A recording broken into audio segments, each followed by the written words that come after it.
Olá pessoal, estamos aqui para apresentar um resumo do treinamento de recrutamento e seleção que foi feito com os líderes top. Nós verificamos nesse treinamento como conseguir currículos, como selecionar esses currículos e como entrevistar, e depois como selecionar os candidatos a partir dessas informações. É muito difícil hoje em dia a gente saber onde estão os melhores candidatos. O universo é bastante grande, muita gente boa e muita gente ruim. O nosso trabalho é saber identificar e selecionar os melhores. É um trabalho de detetive e esse detetive vai atrás de pistas. Essas pistas vão estar nas diversas etapas desse processo. Uma das etapas é anunciar, é contar para todo mundo que nós estamos contratando para um determinado cargo. E anunciar como? Segue aí um modelo de anúncio de jornal. Mas isso pode ser feito também através de indicação de conhecidos, através de sites de emprego, quadro de avisos do shopping, normalmente você pode anunciar. Outros lojistas, perguntar para outros lojistas se eles têm currículos que não estejam usando para que a gente possa fazer uma avaliação. A própria equipe nossa pode ter parentes, conhecidos e pessoas que estejam desempregadas, que estejam precisando de emprego e vêm com recomendação. E até as mídias sociais. A partir daí, nós devemos estar recebendo uma boa quantidade de currículos. E aí surge uma questão: com que critério nós vamos avaliar esses currículos? Nós selecionamos e vamos sempre avaliar sobre 14 aspectos esses currículos e fazer também a nossa seleção. A primeira é a aparência pessoal, alinhamento de valores, o fator motivador, o nível cultural, a experiência anterior, as habilidades técnicas, o histórico profissional, a idade, a roda da vida, relacionamentos, liderança, maturidade, comunicabilidade e tenacidade. Com esses critérios, nós vamos ter condições de selecionar os melhores currículos e também fazer a melhor seleção dos candidatos. Para cada cargo, então, nós vamos ter quesitos mais ou menos importantes. Ou seja, dependendo do cargo, a aparência pessoal é fundamental. Para outros cargos, isso não é fundamental. Vamos pegar como exemplo a contratação de um maceiro.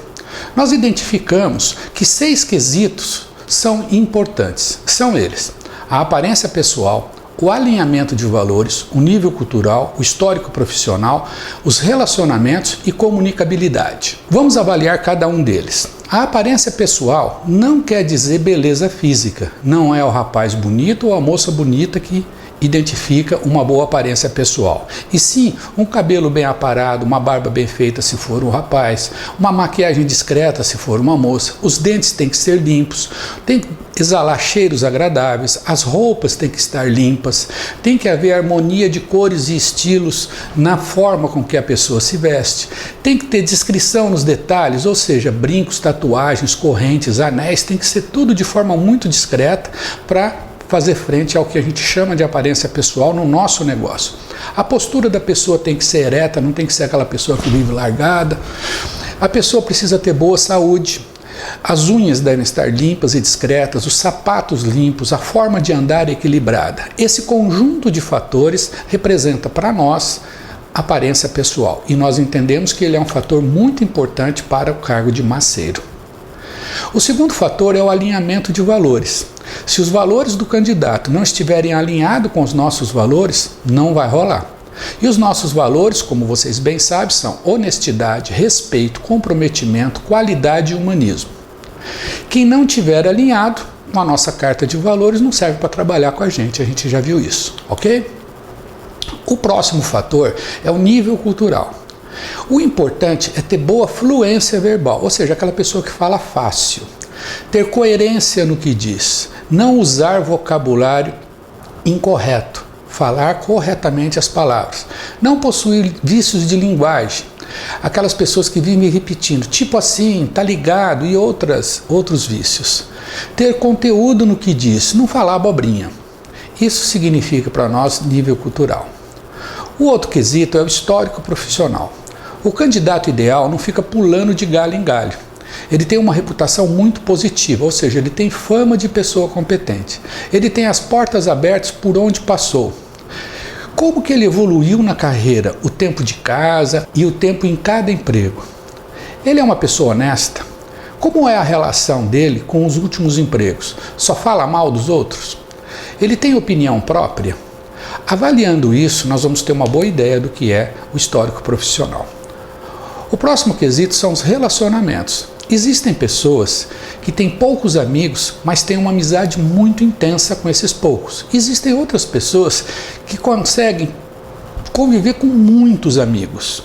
Para cada cargo, uma característica pode ser mais importante para outra. No caso de Macedo, essas pessoas que têm essa característica de ter muitos amigos é mais indicada. O próximo quesito é a comunicabilidade. A comunicabilidade é saber se essa pessoa tem clareza no que ela fala, se ela tem poder de síntese, ou seja, ela não precisa de falar meia hora para explicar uma coisa. Ela, em poucas palavras, ela consegue ser compreendida. Ela tem uma linha lógica de pensamento, ela não se perde no decorrer do discurso, ou seja, não viaja. E aqui cabe ressaltar a diferença entre comunicabilidade e nível cultural. São dois quesitos que podem se confundir, mas não há confusão. Imagine uma pessoa, por exemplo, que tenha boa comunicabilidade e baixo nível cultural. Isso quer dizer que a gente pode se comunicar sem precisar usar todo o nosso vocabulário. Imagina, por exemplo, vamos pensar num caso extremo, uma pessoa que se comunica através de mímica. Ela não precisa gastar uma única palavra para poder se comunicar. Isso chama-se comunicabilidade, ou habilidade que ela tem de se comunicar. Com isso, nós temos os critérios necessários para que a gente comece a nossa seleção.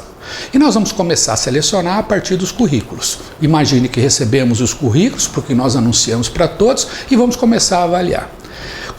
Com os currículos na mão, nós vamos avaliar o perfil. O perfil é esses critérios que a gente verificou. Será que o currículo ele tem que estar de conformidade com aquilo que nós precisamos? Então verifique se o perfil do candidato corresponde ao perfil do cargo que a gente precisa. Tá? O estado civil, que normalmente se apresenta num currículo, dá indícios de sua responsabilidade. Verifique se ele é casado, há quanto tempo, se tem filhos, ou qualquer fator que possa interferir no trabalho dessa pessoa. Você vai ver pelo currículo também o grau de escolaridade dessa pessoa. O grau de escolaridade dá indícios do nível cultural que nós já vimos que é um fator importante. Nós vamos ver através do currículo também os outros empregos. Ele vai dar uma ideia e nos indicar, dar pistas a respeito do seu histórico profissional.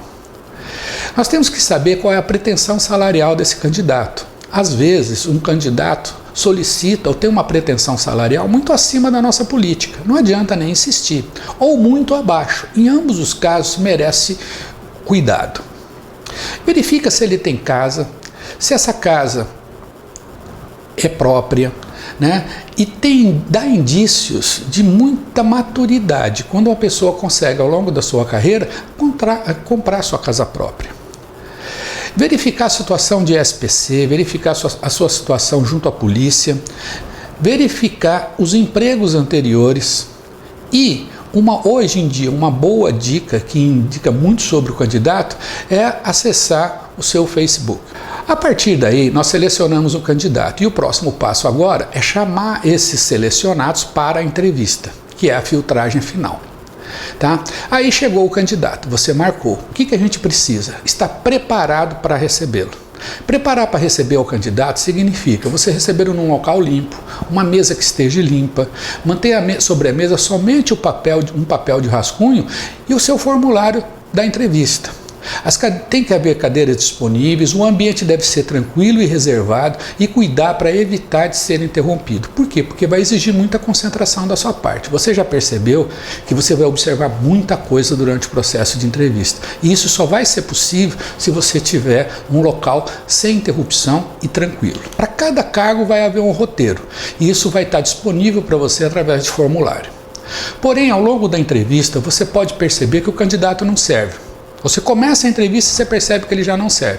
Precisa ir até o fim da entrevista? Obviamente não. Finalize a entrevista, despeça-se educadamente, agradeça a presença do candidato, tá? E diga que você faz um contato caso ele venha a ser selecionado. Em tantos dias. Você pode dizer, olha, até amanhã a gente está definindo. Se eu não entrar em contato com você, é porque você não passou nessa primeira seleção. Tá ok? Agradeço, muito obrigado pela sua presença. É isso e acabou. Tá? Bom, a partir daí, você vai começar a preencher, na verdade, o seu roteiro de entrevista. Ele vai estar dividido em 4 partes. A primeira parte você vai colocar o nome dele, tá? Para você identificar depois quem é aquela entrevista. O segundo passo, você vai receber sugestões de perguntas para descontrair o candidato, já que com um candidato tenso, e o processo de seleção sempre é muito tenso, você não consegue evoluir na entrevista. A terceira parte são as perguntas que realmente vão trazer para você respostas a todos aqueles quesitos que nós já avaliamos. Feito todas essas perguntas, nós vamos para a parte final, tá? Vamos agora ver caso a caso. Como tranquilizar o candidato, que é a primeira etapa desse processo. Você vai se apresentar, você vai dizer que você entende o processo, você entende que o processo é tenso, que ficar nervoso é normal, e você vai começar a fazer perguntas simples. No desenho você vê a postura típica de uma pessoa que está nervosa. Normalmente ela está com os braços cruzados, ela está numa postura defensiva.